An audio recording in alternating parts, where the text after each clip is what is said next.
Siri sio siri tena, almost ni deal done. Klabu ya wekundu wa Msimbazi imeamua kufanya ubaya ubwela kwa wapinzani wake Young African na kujibu mapigo kwa Young African ambao Yanga tayari wameshamsajili forcing striker Peter Shalulile kutoka kule Mamelodi Sundowns. Sasa Simba Sport Club nao wameamua kufanya barazito la kumleta mtu ambaye anakuja kuwa kama surprise ndani ya wekundu wa Msimbazi. Ilikuwa ni siri sana, lakini sasa hivi siri imefichuka, sio siri tena. Je, twende tukatazame ni nani huyu ambaye ametua kwenye viunga vya klabu ya wekundu wa Msimbazi, na hili ni jembe kweli kweli. Sasa twende tukatazame, ungana nasi mwanzo mpaka mwisho. Lakini pia wewe kama ni mgeni na ni mara yako ya kwanza unatuangalia, hakikisha umesubscribe na kubonyeza alama ya kengele. Kwa kubonyeza alama iliyoandikwa subscribe hapo chini na kubonyeza alama ya kengele, basi moja kwa moja utakuwa umejiunga na familia hii ya michezo na burudani. Sasa naam, leo tunaelekea kwenye klabu ya wekundu wa Msimbazi ambao tayari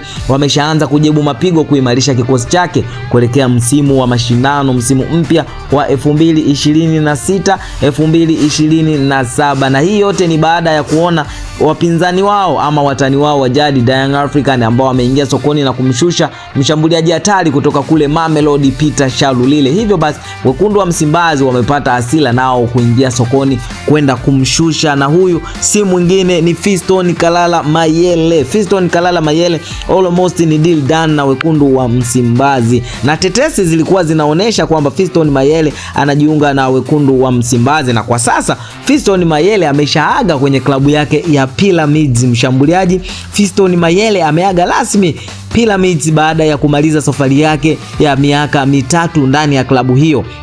Mayele ameondoka akiwa mchezaji huru, huku akitoa shukrani kwa viongozi, wafanyakazi na wachezaji wenzake, lakini pia na mashabiki wa Pyramids FC kwa imani na sapoti waliompa wakati waliokuwa klabuni hapo. Mayele alivyosema, kila historia ina mwisho wake, lakini kumbukumbu zinadumu milele. Asante kwa rais, wafanyakazi, wachezaji wenzangu, mashabiki na kila mmoja alikuwa na imani na mimi tangu ujio wangu. Hayo ndiyo maneno ya Fiston Kalala Mayele, na tayari ameshaaga kwenye klabu yake ya Pyramids. Sasa kipengele cha Pyramids kufanikiwa kutoa mataji 4 ambayo Mayele aliwasaidia ni taji moja la ndani, lakini mataji 2 ya kimataifa. Sasa akiwa mchezaji huru, swali kubwa kwa mashabiki wa soka wa Tanzania ni kama Simba inaweza kuwa moja ya klabu inayopigania saini yake, na sasa Simba Sport Club tayari wameshamsaini Fiston Kalala Mayele, na kilichobaki ni kutangazwa tu kwenye klabu ya wekundu wa Msimbazi. Je,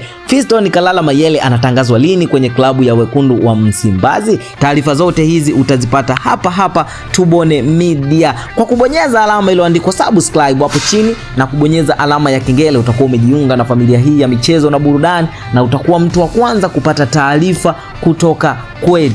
Sasa je, wewe kama mwana Simba unasemaje kuhusiana na Fiston Mayele? Comment hapo chini, tuambie wewe unaitakia Simba Sport Club usajili mwema ukiwa mkoa gani? Tuambie kwenye comment hapo tujue mwana Simba halali ni yupi. Hadi wakati mwingine kwa taarifa zaidi, bye bye.